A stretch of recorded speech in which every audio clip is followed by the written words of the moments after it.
In this week's Friday Focus, we'll be looking at racialised aged care. Now, one would think that eligibility for government-sponsored care in Australia wouldn't care about your ethnic background. Bzzzt, wrong. A viewer highlighted that the government's My Aged Care portal has some very specific requirements. On their website, they note, eligibility for government-subsidised aged care services is based on your age, needs and situation. Let's just add one more to the list. Race. If you click on Check Now to see if you can apply, and then click on Check Requirements, you're met with a screen titled Should I Apply? It states you may be eligible if you are 65 years or older, fair enough, or 50 years or older for Aboriginal or Torres Strait Islander people. The first question that comes to mind is, why? I'm 47, so I'm not too far away from turning 50, and I certainly don't feel like an old person by any stretch of the imagination. How is 50 considered a reasonable benchmark for publicly funded aged care?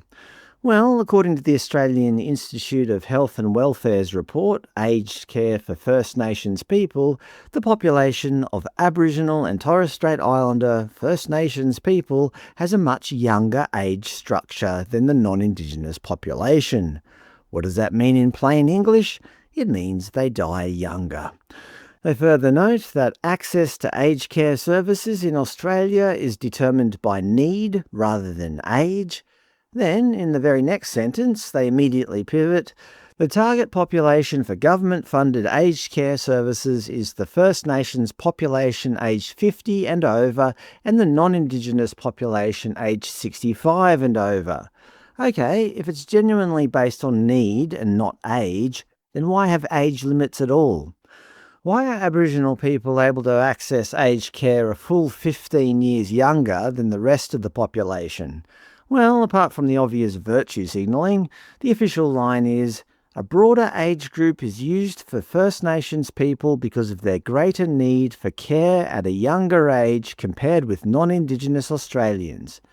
Well, the same could be said about Australian men, who have a life expectancy 4 years shorter than women. Do they get to roll into aged care 4 years earlier? Nope. But as it turns out, in equality is our middle name Australia, if you're Caucasian, Chinese, Indian, Middle Eastern or African, you are apparently expected to look after yourselves well into your 60s. But for Indigenous Australians, the moment you tick over to 50, the system treats you as elderly, opening the door to potentially a lifetime of taxpayer-funded assistance.